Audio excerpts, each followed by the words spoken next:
ಸರ್ಕಾರದಿಂದ ಅನುದಾನ ಪಡೆಯುವಲ್ಲಿ ಹಿಂದೂ ಮಠ ಮಂದಿರಗಳು ಯಾವುದೇ ಕಮಿಷನ್ ಅನ್ನು ಸರ್ಕಾರ ಮತ್ತು ಅಧಿಕಾರಿಗಳಿಗೆ ನೀಡಿಲ್ಲ.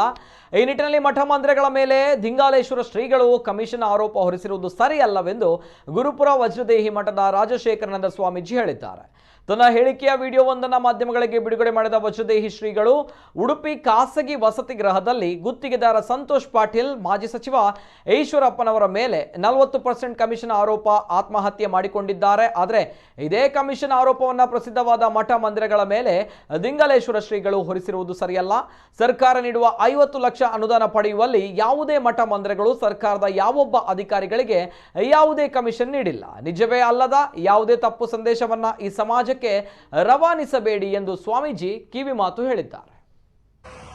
ಪ್ರಸ್ತುತ ಸಂತೋಷ್ ಪಾಟೀಲ್ ಆತ್ಮಹತ್ಯೆಯನ್ನ ಗಮನಿಸಿಕೊಂಡು 40% ತಗೊಂಡಿದ್ದಾರೆ ಅನ್ನುವ ಕಾರಣವನ್ನು ಇಟ್ಕೊಂಡು ಈಗ ಮಠಮಾನ್ಯಗಳಿಗೂ ಅದನ್ನು ಹತ್ತಿಸುವ ಪ್ರಯತ್ನ ಮಾಡಿದ್ದಾರೆ. ದಿಂಗಾಲೇಶ್ವರ ಶ್ರೀಗಳು ಹೇಳಿರುವಂತಹ ಮಾತು ಅಪ್ಪಟ ಸುಳ್ಳು. ಇದನ್ನು ನಾವು ಖಡಾಖಂಡಿತವಾಗಿ ಹೇಳ್ತೇವೆ. ನಮಗೆ ಮಠಕ್ಕೆ ಹಿಂದಿನ ಸರ್ಕಾರ ಘೋಷಣೆ ಮಾಡಿದಂತಹ ಸನ್ನಿವೇಶದಲ್ಲಿ ನಮ್ಮ ಮಠಕ್ಕೆ 50 ಲಕ್ಷ ಬಂದಿದೆ.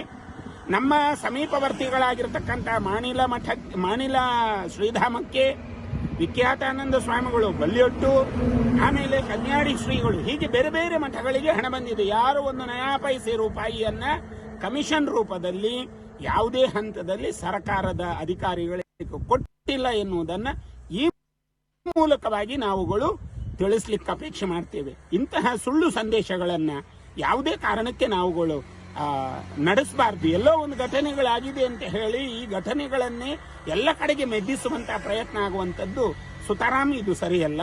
ಹಾಗಾಗಿ ಸ್ವತಃ ನಾವುಗಳು ಅಂತಹ ಸನ್ನಿವೇಶಗಳನ್ನು ಎದುರಿಸಲಿಲ್ಲ. ಹಾಗಾಗಿ ನಮ್ಮಗಳಿಗೂ ಬಂದಿದೆ, ಸರ್ಕಾರ ಕೊಟ್ಟಿದೆ. ಹಾಗಿರುವುದರಿಂದ ಎಲ್ಲೂ ಕೂಡ ನಯಾ ಪೈಸೆ ನಾವು ಕಮಿಷನ್ ಕೊಟ್ಟಿಲ್ಲ.